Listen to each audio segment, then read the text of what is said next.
सभी सनातनी भाइयों को राधे राधे। मैं विचार। आज हम बात करेंगे आज्ञा चक्र के बारे में।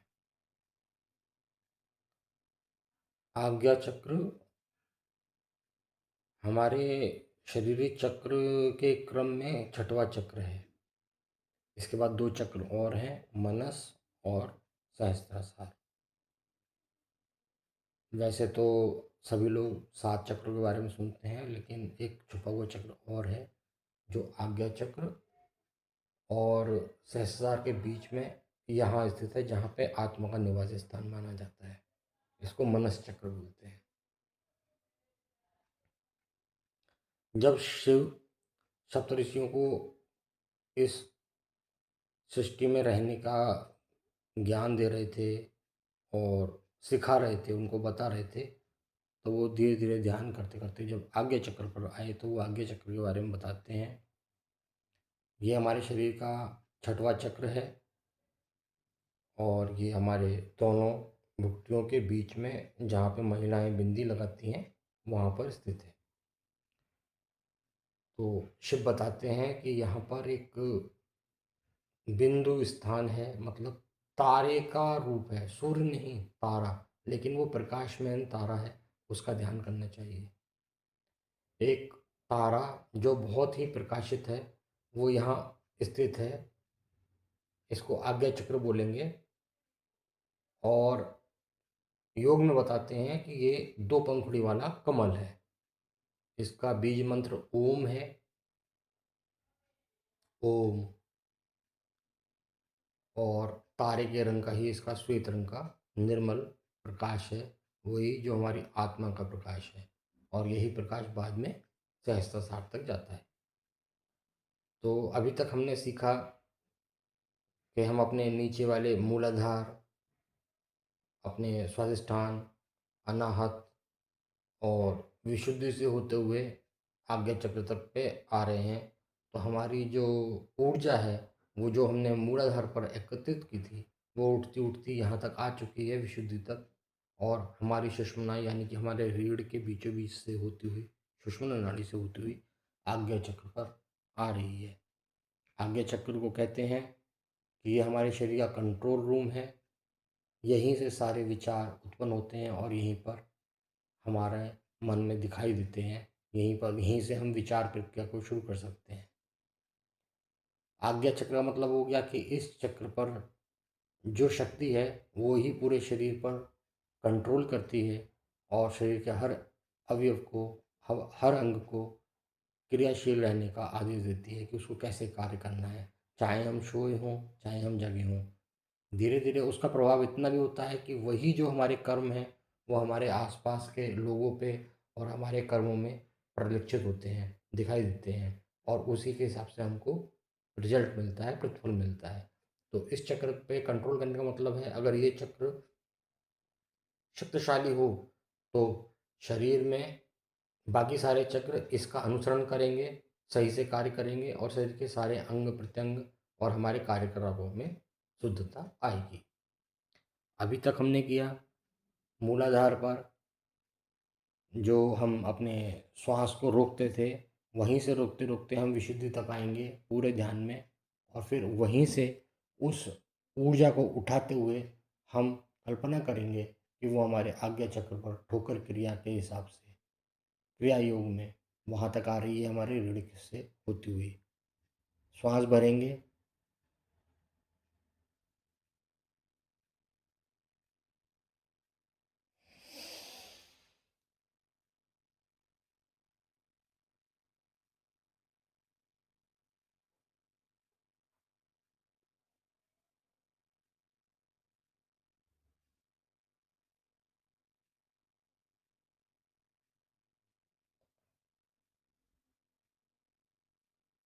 लम बम रम यम हम होते हुए सुषुम्ना से ओम तक आ रही है। वो विशुद्ध ऊर्जा जो श्वेत रंग की है, हमारे आज्ञा चक्र तक आ रही है। और फिर वो ऊर्जा ऊपर सहस्त्र तक जाती है, जहाँ पर वो पूरे शरीर में फैलती है। आगे चक्र पर हम एक तारे का ध्यान करेंगे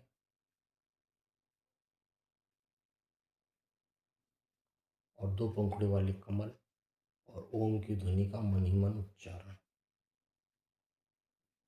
कीजिए। इसको कोशिश करेंगे हम कि ऊर्जा नीचे से उठती हुई हमारी श्वास के साथ ऊपर सुषुम्ना से होती हुई आज्ञा चक्र तक आ रही है।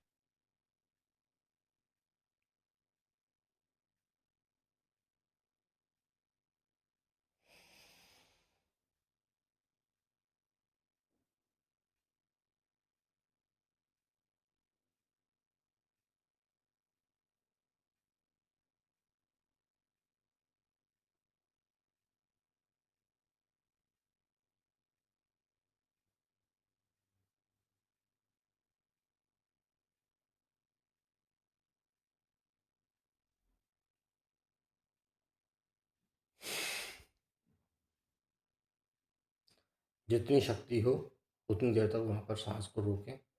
सोचें कि वहाँ पे जो भी गलत विचार या कलुषित या कोई ब्लॉकेज है वो हट रहा है और वहाँ शुद्ध ऊर्जा प्रभावित हो रही है। तो शिव बताते हैं कि मन को अवधान के बीच में, बुट्टियों के बीच में स्थित कर कर ध्यान करना है। मन को बुट्टियों के बीच में अवधान करके जब ध्यान करते हैं, श्वास के द्वारा उसको ऊर्जा पहुंचाने का प्रयास करते हैं, तो वह वहाँ वहाँ से उस ऊर्जा को ऊपर की तरफ भेजेगा, जो सहस्त्रतार तक जाएगी मनस्वी होते हुए, और सहस्त्रतार के बाद वो ऊर्जा पूरे शरीर पर वापस रूप की तरह बरसेगी, एक प्रकाश के रूप में बरसेगी, और हमको ऐसा लगेगा कि हमको एक और स्नान कर रहे हैं।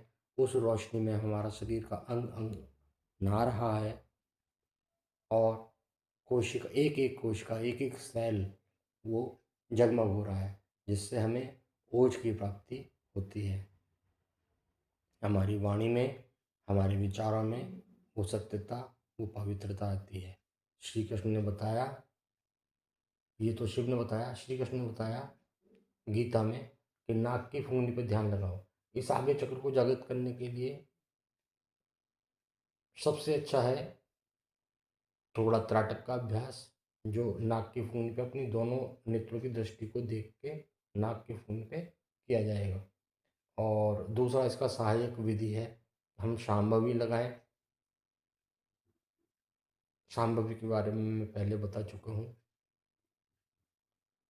अपने इन भौतिक नेत्रों से हम अपने तृतीय नेत्र को अंदर और अंदर देखते हैं और श्वास को भरते हैं। कोशिश करेंगे हम बाहर ना देखते हुए अंदर, यहाँ इस आज्ञा चक्र को देखने की कोशिश करेंगे अपने नेत्रों से, आंतरिक नेत्रों से।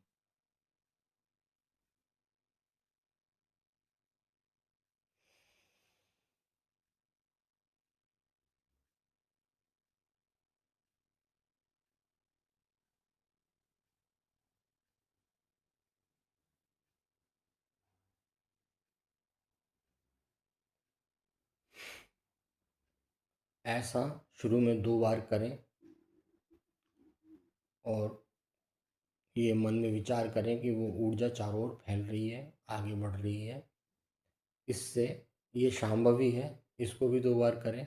इससे हमारा जो यहाँ की नसें नाड़ियाँ हैं वो एक्टिव होंगी और ये हमारे आज्ञा चक्र को उत्तेजित करेंगी, जिससे कि वो ग्रंथि अच्छे से कार्य करने लगे। और जब हम उस पर ध्यान करेंगे, तारे के रूप में आज्ञा चक्र पर ध्यान करेंगे, तो वो सक्रिय होने की कोशिश करेगा और वहाँ से ऐसे रसायन और श्राव निकालना चालू होंगे जो हमारे शरीर को एक अलग ही स्टेज में ले जाएंगे। हमें किसी से बात करने में झिझक नहीं होगी, हमारे अंदर आत्मविश्वास आएगा, हमारे चेहरे पे, हमारे शरीर में चमक, हमारे बाल काले, और ऐसा मतलब जो भी अच्छा अच्छा होना चाहिए शरीर के लिए वो। और जो रीढ़ के माध्यम से, जब रीढ़ पूरी सीधी हो जाएगी और सुषुम्ना सही से प्रभावित होने लगेगी यहाँ तक, यहाँ से लेके मूलाधार तक, तो हमारे जो शरीर का प्रवाह है, विचारों का जो प्रवाह है, या जो रसायनों का डिस्ट्रीब्यूशन है शरीर के अंदर, वो प्रॉपर तरीके से होने लगेगा। हमारे नाखून तक, बाल के कोने तक, जहाँ तक ऑक्सीजन नहीं पहुँच रही है, जो ऊर्जा नहीं पहुंच रही है और शरीर के किसी अंग में अगर कोई समस्या है तो उसका एकमात्र कारण है कि उस जगह तक पावर सही से नहीं पहुंच पा रही है। तो हमारी जब बंधी हुई दबी हुई नस नाड़ियाँ हैं वो खुलने लगेंगी और ऊर्जा जो है उस स्थान तक पहुंचने लगेगी जहाँ पर उसकी वास्तव में ज़रूरत है, जिससे कि हमारे विचार, हमारा मन और हम एक नई दिशा की ओर, नई तरक्की की ओर बढ़ेंगे। और प्रभु प्राप्ति में ही अगर हमारा उद्देश्य है तो हम उस ओर, उस रास्ते जाने की कोशिश करेंगे। एक बार हम रिवीजन करते हैं कि हमने अभी तक क्या क्या किया। हमने मूलाधार पे ध्यान किया, श्वास प्रश्वास को रोक के कुंभक किया, जिससे कि हमारी एनर्जी वहाँ इकट्ठा होना चालू हुई। पहले रुकी, फिर इकट्ठा होना चालू हुई, फिर वहाँ से वो धीरे धीरे उठना चालू हुई। तो हम स्वादिष्ठान पर आए, जिसका बीज मंत्र वम था और जो हमारी रीढ़ में स्थित है। यहाँ से हमें कल्पना शक्ति और विचार की उत्पत्ति हुई और फिर हम अपने नाभि चक्र पर आए ध्यान करते हुए। यहाँ भी हमने 2 बार कुंभक, रीचक ये सब किया। यहाँ पर एक सूर्य का प्रकाश की तरह पूरे शरीर में फैला और इसको बोलते हैं कि ये पावर हाउस है। यहाँ पे ऊर्जा और बननी चालू हुई और एक पंप की तरह से जो ऊर्जा यहाँ तक इकट्ठी हुई थी, पहले यहाँ इकट्ठी हुई और फिर एक पंप लगा एक, और जिसने उसको और ऊपर की तरफ भेजना चालू किया। वो ऊर्जा धीरे धीरे सुषुम्ना से उठती हुई हमारे अनाहत तक पहुँची। अनाहत मतलब हृदय चक्र, जहाँ पर हमें नाद का एहसास हुआ, नाद ध्वनि सुनाई दी और हमारे ये भौतिक शरीर में रीढ़ जो है, हमारी ये कमर का ये जो शोल्डर वाला हिस्सा है, ये वाला हिस्सा, इसको पूरा नस नाड़ियाँ जो दब गई थी वो खुलना चालू हो गई, जिसकी वजह से ये हमारे कमर के दर्द और हमारी ऊर्जाओं का प्रवाह नियंत्रित और सुचारू रूप से हो पाया। यहाँ भी हम 2 बार करेंगे।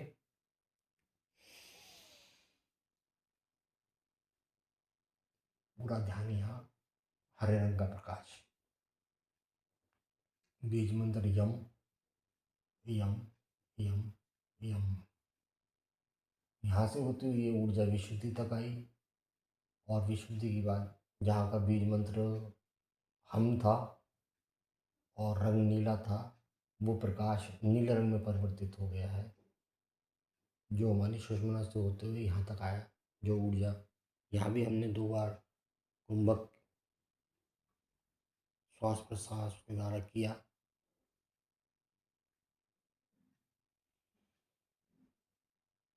इससे हमारे यहाँ के ब्लॉक, गर्दन के एरिए के यहाँ के ब्लॉक और हमारे कंधे और कमर और हमारा ये पीछे वाला हिस्सा, यहाँ पर अगर कोई ब्लॉकेज थी या कोई दर्द था या कोई नस दब गई थी, वो खुल गई और धीरे धीरे वो ओपन हुई। तो वहाँ से ऊर्जा जो है वो ऊपर की तरफ गमन करने लगी।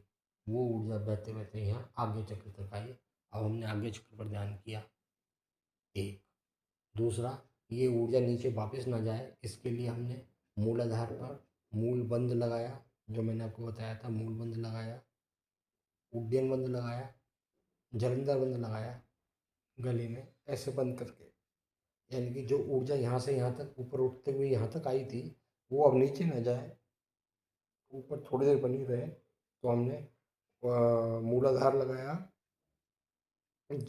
उड्डयन बंद लगाया नाभि के लिए, फिर जलंधर बंद लगाया। यानी कि हमने 3 बंद लगाए, अपने 5 चक्रों पर ध्यान किया, 6 चक्रों पर ध्यान किया। मूलाधार, स्वादिष्ठान, अनाहत,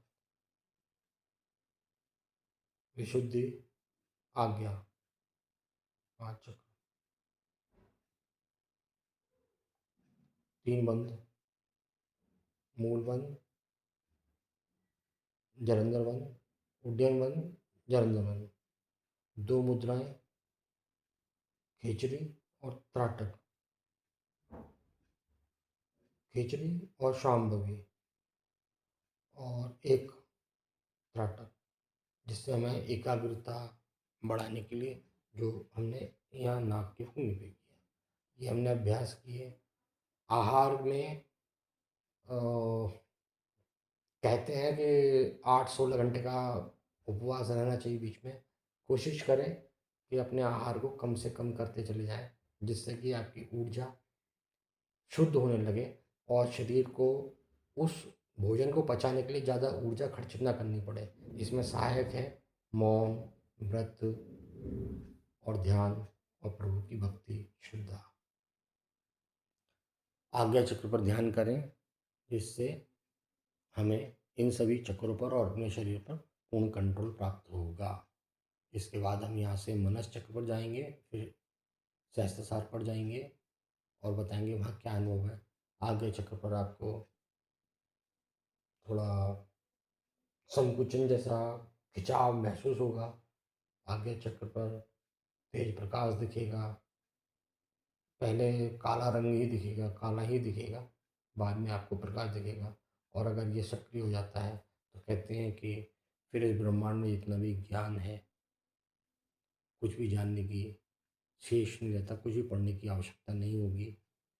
सब कुछ स्वतः ही आपके सामने प्रकृति अपने रहस्यों को उजागर करना शुरू कर देगी। तो ये आज के बारे में, आज्ञा चक्र के बारे में संक्षिप्त सा विवरण था। अगर अभ्यास करेंगे तो धीरे धीरे ये स्वतः ज्ञान होने लगेगा कि अब आगे क्या करना है। आपके विचार संतुलित हो जाएंगे। प्रभु की से प्रार्थना है कि ऐसा करने से आपके जीवन में सुधार आए, तरक्की आए और आपके विचार शुद्ध निर्मल हों और आपने जो लक्ष्य निर्धारित किए हैं, आप उन लक्ष्यों को प्राप्त कर सकें। अगर आपको ये अच्छा लगे तो हमें थोड़ा सपोर्ट करें, हमारे चैनल को सब्सक्राइब करें और लाइक करें। और अगर कुछ कमी बेसी हो तो हमें कमेंट करके ज़रूर बताएं। धन्यवाद। राधे राधे।